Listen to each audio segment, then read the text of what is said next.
कि वेनेजुएला में दो भूकंप आए हैं। एक पहले भूकंप की तीव्रता 7.1 और 7.5 की तीव्रता के दूसरे भूकंप ने तबाही ला दी है।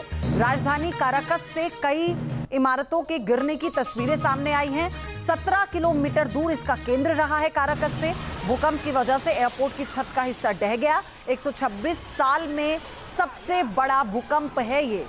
तो ये बड़ी खबर इस वक्त आपको हम बता रहे हैं। 126 साल में सबसे बड़ा भूकंप, और यहाँ पर जो जानमाल का नुकसान है उसका आकलन बड़ा किया गया है।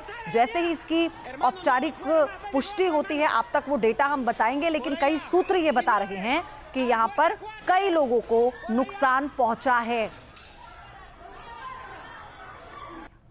तो ये बड़ी अपडेट है इस वक्त की। आप देखिए तस्वीरें, अलग अलग हिस्सों से ही तस्वीरें आ रही हैं। आप देखिए घरों में रखा सारा सामान कैसे बिखर जाता है फर्श पर। लोग जहां थे वहां पर छिपने की कोशिश करते हैं। कोई दीवार के सहारे खड़ा हो जाता है, कोई चेयर के सहारे, कोई टेबल के नीचे। लेकिन ये सब काम आने वाला नहीं था, क्योंकि तीव्रता 7.5 की तीव्रता का ये भूकंप और उसके अलावा 126 साल का सबसे बड़ा भूकंप आप इसे कह सकते हैं।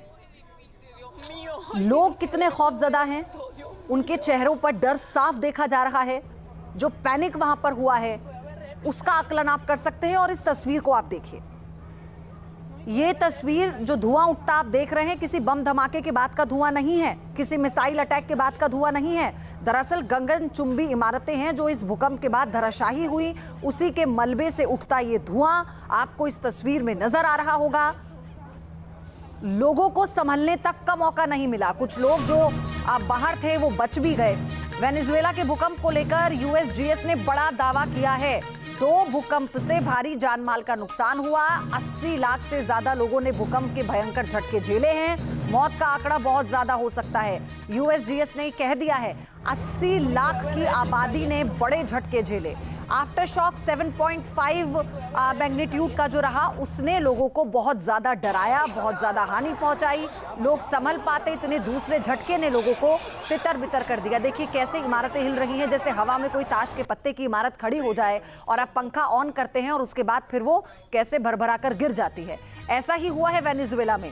काराकस में जो इमारतें गिरी हैं वहां बहुत नुकसान पहुंचा है। रिहायशी इमारतें गिरी, एयरपोर्ट की छत गिर जाती है, मेट्रो स्टेशन ब्लॉक हो जाते हैं। लोग जहां तहां फंसे हुए थे। जो लोग बाहर थे उन्होंने जैसे तैसे खुद को सुरक्षित किया, लेकिन जो लोग इमारतों के अंदर थे और जिन इमारतों को नुकसान पहुंचा है, तो वहां पर डिजास्टर मैनेजमेंट की टीम ने मोर्चा संभालते हुए लोगों का रेस्क्यू शुरू कर दिया है। लेकिन चुनौती इसलिए ज्यादा है क्योंकि ये कहा गया यूएसजीएस की तरफ से कि नुकसान बहुत ज्यादा हुआ है। ये बताया गया है कि 80 लाख लोगों ने भूकंप के झटके झेले हैं। अब ऐसे में डिजास्टर मैनेजमेंट पहुंचा है और वहां पर रेस्क्यू शुरू किया गया है। वेनेजुएला में 2 शक्तिशाली भूकंप आए। पहला भूकंप 7.1 तीव्रता का था। इसके कुछ ही मिनटों बाद 7.5 तीव्रता का दूसरा भूकंप आता है। दूसरे भूकंप का केंद्र मोरोन शहर के दक्षिण पश्चिम और गहराई इसकी 10 किलोमीटर थी। भूकंप के दोनों झटकों से काराकस समेत कई इलाकों में इमारतों और मकानों को नुकसान पहुंचा।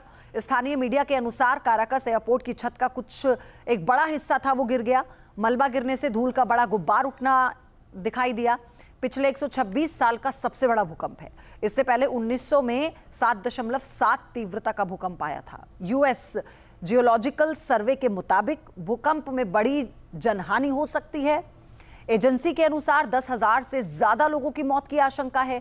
44% आशंका इसकी है कि लगभग 10,000 से ज्यादा लोगों की मौत हुई है। 1 लाख से ज्यादा लोगों की मौत की 30% आशंका है। ये बहुत बड़ा नुकसान है। जैसे जैसे दिन चढ़ेगा ये आंकड़ा साफ होता जाएगा। मेरे सहयोगी मधुरेंद्र कुमार हमारे साथ जुड़ चुके हैं। मधुरेंद्र, अभी जो जानकारी आई है कि लगभग 44% आशंका यह है कि 10,000 लोगों की मृत्यु हुई होगी। 1 लाख से ज्यादा लोगों की मौत की आशंका भी 30% है।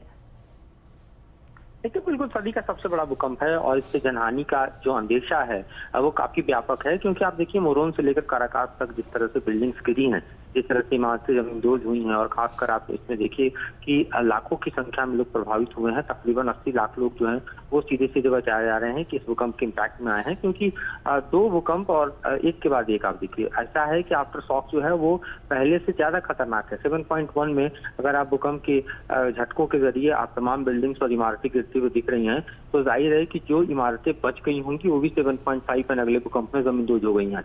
तो आप पूरा का पूरा इम्पैक्ट अगर देखें और उसका असेसमेंट करें तो ये अंदेशा गलत नहीं है, बल्कि कहीं ना कहीं एक फिगर को लेकर जरूर क्रिएट करता है कि किस लार्ज स्केल पर लोग जो हैं वो मारे गए हैं और कितनी तबाही हुई है। खासतौर पर देखिए जो बिल्डिंग्स कोलैप्स हुई हैं जिससे लोग नहीं निकल पाए हैं, उसके हिसाब से भी उसमें रहने वाले लोगों के आधार पर यह अनुमान लगाया जा रहा है कि कितने लोग जो हैं वो इसमें मरे होंगे और कितने लोगों के बचने की संभावना बिल्कुल न्यूनतम होगी। तो ऐसी स्थिति इस वक्त दिखाई दे रही है, खासतौर पर राजधानी काराकास से लेकर आप देखिए मोरम तक तमाम जो ऑपरेशन चल रहे हैं, डिजास्टर मैनेजमेंट के प्रोग्राम्स चल रहे हैं इस वक्त, जो इस बात को लेकर तस्दीक कर रहे हैं जैसे जैसे जो एक्सेस हो रहा है खासतौर पे जो डिवास्टेटिंग साइट्स हैं उनके साथ ही जो डाटा है और फिगर जो निकल कर सामने आ रहा है। तो ये अपने आप में देखिए बहुत ही भयावह और अपने आप में कह सकते हैं कि अत्यंत विध्वंसकारी भूकंप है।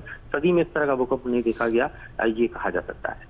बिल्कुल, आप बने रहिए मधुरेंद्र। एक और अपडेट इस वक्त दर्शकों को बता दें, जापान के उत्तरी तट तक ये झटके महसूस किए गए हैं भूकंप के। आपके मोबाइल पर तुरंत आएगी ब्रेकिंग न्यूज, स्क्रीन पर सबसे पहले दिखेगी बड़ी खबर, देश दुनिया की हर खबर एक जगह। अब आपके मोबाइल पर तुरंत फटाफट इंस्टॉल कीजिए न्यूज नेशन ऐप और रखिए खुद को अपडेट।